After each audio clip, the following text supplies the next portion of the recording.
Simon, it's back. It's back.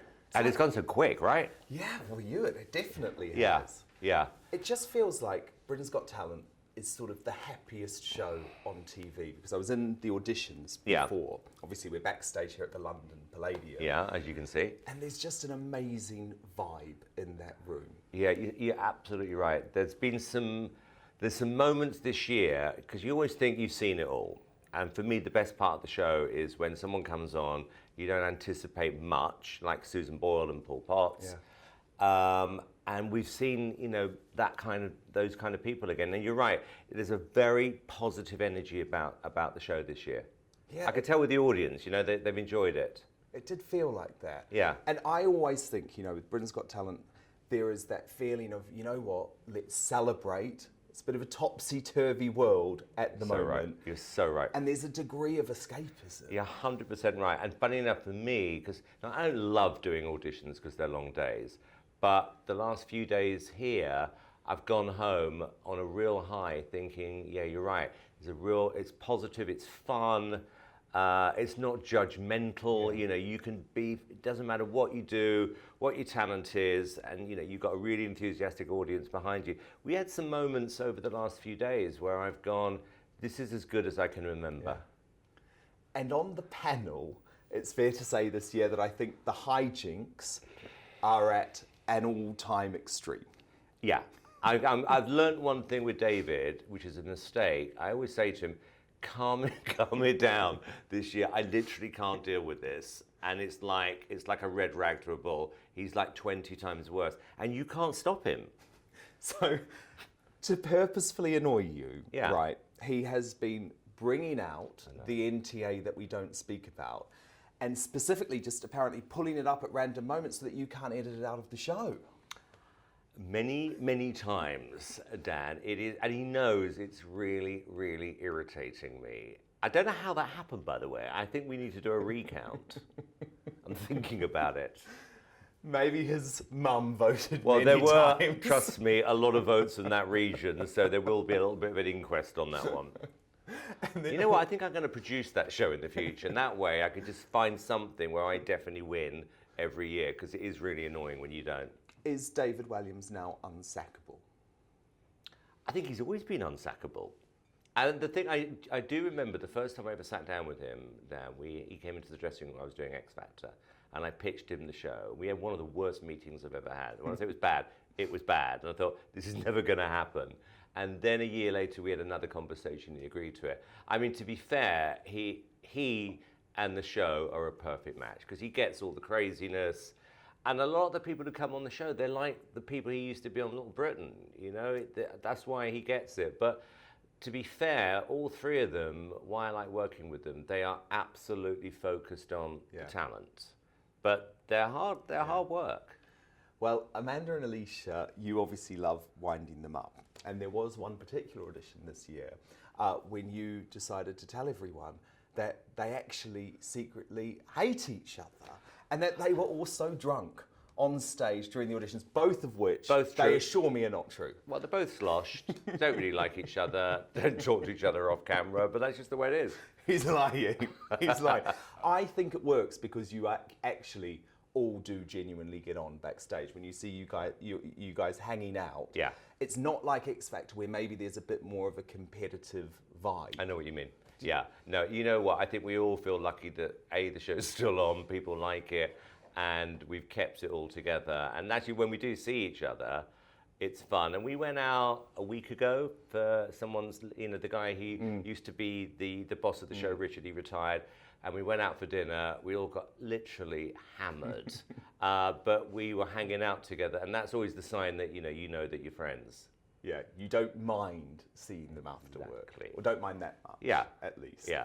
Now this show attracts some big names, right? Who maybe have had fame in the past, and then want to rediscover it on Britain's Got Talent.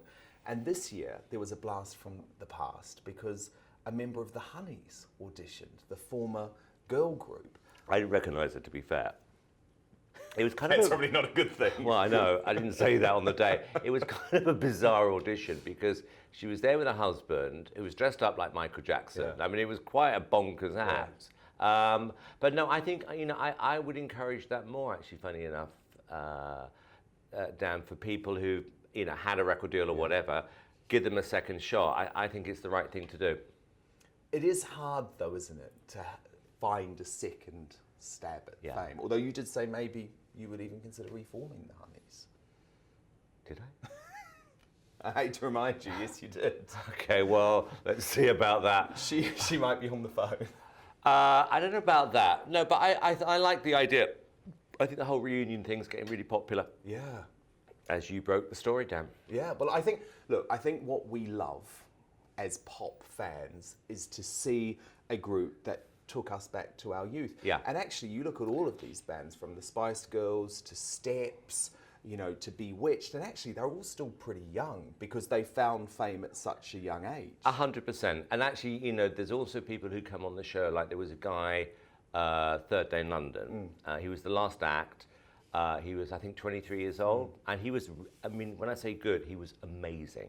And I asked him, I said, you must have had a crack at this before. And he said, when I was like 16 or 17, he may have got a deal or nearly got a deal, but he didn't know who he was then as an artist.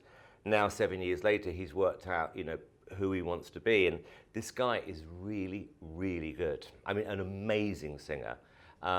So I always think, like you said about the well-known groups, sometimes you make bad decisions and then you work it out. And that's, I think what works about this show is there aren't any obstacles. There's no gimmicks. You just in front of an audience, then you make the middle shows. You've only got 3 or 4 performances. And I think more and more now the singers are trusting the show. And I think Tokyo made a big difference with that as well. Obviously, this is an enduring franchise for you now, and you're the judge on the American version of the show, which is one of the most popular shows, in fact, the most popular summer show in America now. How does the talent compare between the two? Because it feels like there are big stars being created in the States on an annual basis. They're very competitive, the two shows. Sometimes both of them will chase the same act. It happens. And I'm always curious, why do you choose the British show or the American show? It comes back to what I said before, Dan. You've got to trust the process. If you're just on a show where it's just about the judges or it's about some crazy gimmick, you're never going to attract good people. And I think what's happened with America's Got Talent and Britain's Got Talent is that Terry Fator, for instance, won. He was the winner in year 2. He was broke. And after winning the show, he signed a $100 million contract. That's amazing. And then you see someone like Susan Boyle, who sold 30 million albums. That's the only way you can keep attracting talent. You've got to keep creating stars. And where is Subo? Because she's still on your label, isn't she? But we haven't seen her for a little while. She'll have an album out this Christmas. We've got an idea to do something slightly different with her. A rap album?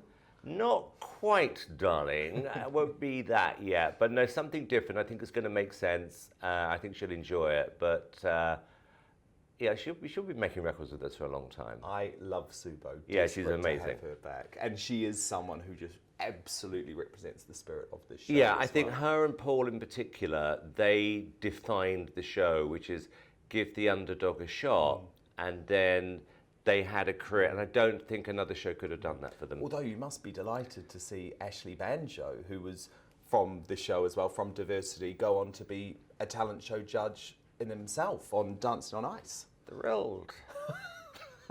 Would you rather him be on this show? There's no spot. Of course, he wasn't working on other shows. It's like you're going to be a judge, do it with us.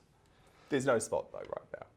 There's always going to be a spot. Maybe not on this show, but yeah, we're always going to make other shows. Ashley, you know what I always say about Ashley? I always ask these dance acts, who's the actor that's inspired you? Always say Diversity. Absolutely. Now, obviously, you have to ask about you, Simon. Are you okay? Because you had the bit of a scare last year, a really horrible incident, which could have been very nasty when you fell down your stairs. Straight back at work the next week. I know your lovely girlfriend Lauren was worried about you. Are you all right now? Yes. In a weird way, it was a wake-up call because it wasn't the end of the world. It was a bit embarrassing. But I will never hear a bad word about the NHS. I mean, these people were unbelievable. The good thing is you have almost like an MOT when that happens. They do every possible test. There wasn't anything wrong. I was probably overtired, if I'm being honest with you, but I feel better this year than I did this time last year, funny enough. Not so many meetings, not so many late night calls, bit more of a balance. Because obviously you're a committed dad now as Yeah, well. And yeah. like, maybe that's what you hadn't factored in, because that's like a full-time job in itself. 100%, and I look at things through his eyes now. So you know, I want to spend more time with him. I mean, I'm lucky because he likes the shows, so he comes down to the shows with me because I'm sort of training him up. One day he will take over this franchise. 1,000,000%. I mean, I think about that all the time, which is like, I'd love him to take over. Well, I think it will happen because he loves the camera, so that's a very good start. Yeah, he's really confident, and like when he comes down here, he knows what everybody does, and he likes being in the gallery and blah blah blah. So yeah, that would be my dream. Maybe he'll replace David one day. Maybe he'll replace David one day. Maybe sooner than we think. Okay, Simon, before we go, Yeah. we're going to put you to the test and find out which judge has got talent. Okay, now we've got a whole load of questions where you have to choose between the panel. The rule is you can only choose yourself once here, okay? So once you've said yourself, it's gone. Got it. The others you have to choose between Amanda, Alicia, and David. It's quick fire. Okay. Who is the best singer on the panel? Alicia. Who is the best dancer? Alicia. Who is the most intelligent? Alicia. Who is the best looking? Simon. Who has the best hair? Alicia. Who is the best in a morning? Never see them in the morning. It's true, I did think that. Who has the best party trick and what is it? That's a very good question. God, I'm guessing Amanda? We don't want to know what it is, presumably. Oh no, I'm guessing. Who has the most famous friend and who is it? David knows more famous people than anyone I've ever met in my life. That's true. Who is the best cook? I genuinely have not got a clue. You've never been around to any of their houses for dinner? Probably not. No, I don't think they do. Probably not. Who is the best at handling their drink? None. And who is the most popular judge? We had a lot. I can't lie. It has to be me again. So That's breaking the rules. Broke the rules. Simon, thank you so much Good for to see you, joining us. Can't Thank wait you. for the show to be back this Saturday Thank you. night. And you know we're going to be in a theatre this time, not a studio. Oh, really? For Yeah. all the live shows? Yeah, it's the same as we do in America. It's going to be the Hammersmith Apollo. So now, so instead of getting like 650 people, we get 3,000 people. And actually, that's something that feels true to the heart of the show as well. 100% agree. Yeah, I've been waiting for this to happen, but we've finally agreed. Because I've obviously come to America's Got Talent, and there is an incredible vibe in that theatre. You feel special when Yeah. you're in the final and you've got a big audience. You can't do it in the studio. This is definitely a theatre show. So I finally got my way. Cannot wait. Simon, thank you so much for joining us. Dan. Thank you.